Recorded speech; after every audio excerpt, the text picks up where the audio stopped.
Over the years, how have you been improved your ability to think?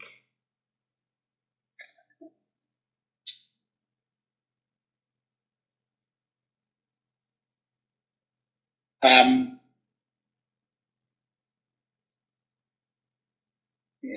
I think I'll come back to your question, but I take a little issue with not thinking is important, but it's not the only thing. Oh. How can you improve people's ability to feel? How can you improve people's ability to connect with other people, which I think are equally important? Thinking is one way of being in the world.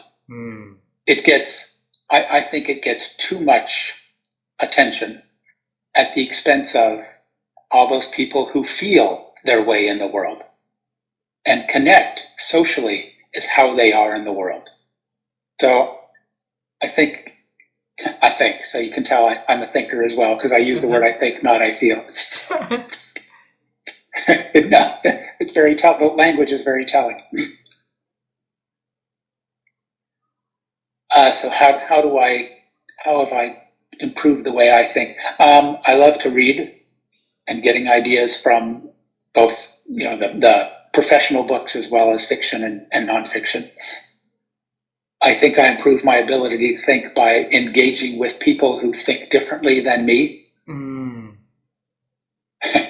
a member of a book club, and one member is the most analytical reader I have ever seen in my life.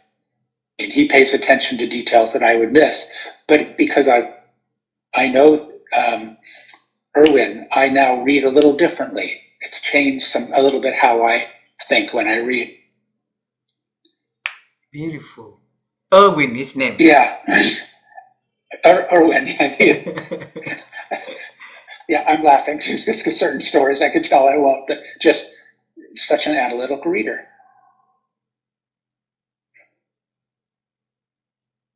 I think the ladder of inference is probably the best tool to help us think differently and recognize how quickly are you familiar with the ladder of inference? No. Okay. I'll send you a paper about it, but it explains that we are meaning-making beings as humans, and with very little information, we jump up to the top of our ladder and reach a conclusion. Oh. Very little data. It's a fantastic tool. Have your watchers look up ladder of inference. It's a tool Chris Argyris developed years and years ago. But trouble is we don't think very much. We leap to conclusions with very little data, and we forget that we don't have access to all the data.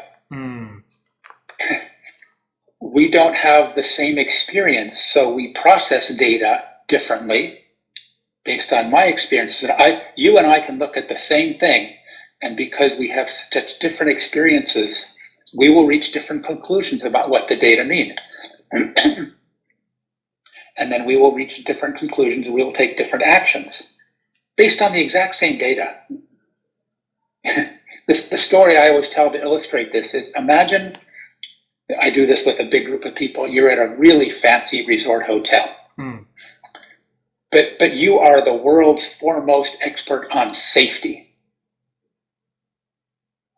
So you've just spent 2 hours doing a safety audit for this hotel. Okay, and then I say, tell me about the hotel. Well, you have fire extinguishers, you have emergency exits blocked, you don't have the right exhaust fans in the kitchen. So that's what you as a safety expert paid attention to. And then I say, okay, imagine you are a young bride and her mother at this hotel deciding if you want to hold your wedding here. Walk around for 2 hours, tell me about this hotel. You will tell me, the lobby is beautiful, the flowers, the food was delicious, the ballroom was gorgeous, the ground.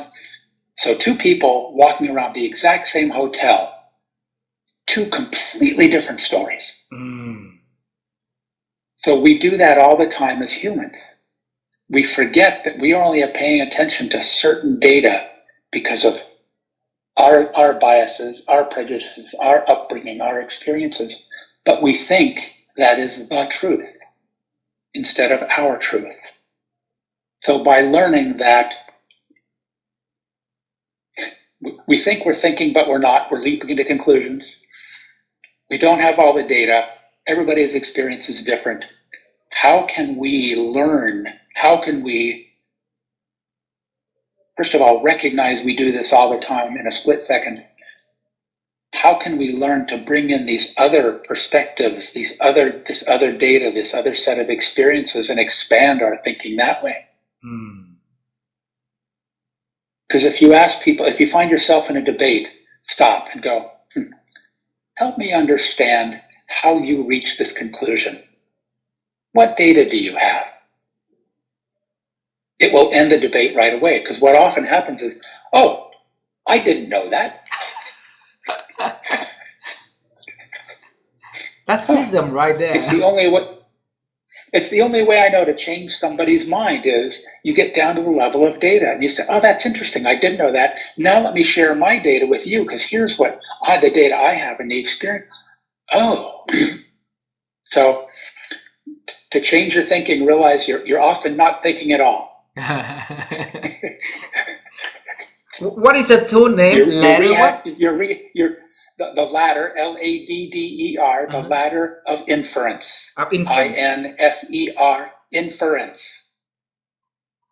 Inference, yeah, ladder of inference. But you're gonna send it's me one of the most powerful. Yeah. Send me. Make sure I have your email. I'm not sure I do. I sent you an email earlier today. Yeah. Yes, I do. Yeah. Send me that one. Thank you. Yes. The last question. Expand your thinking by. Go ahead.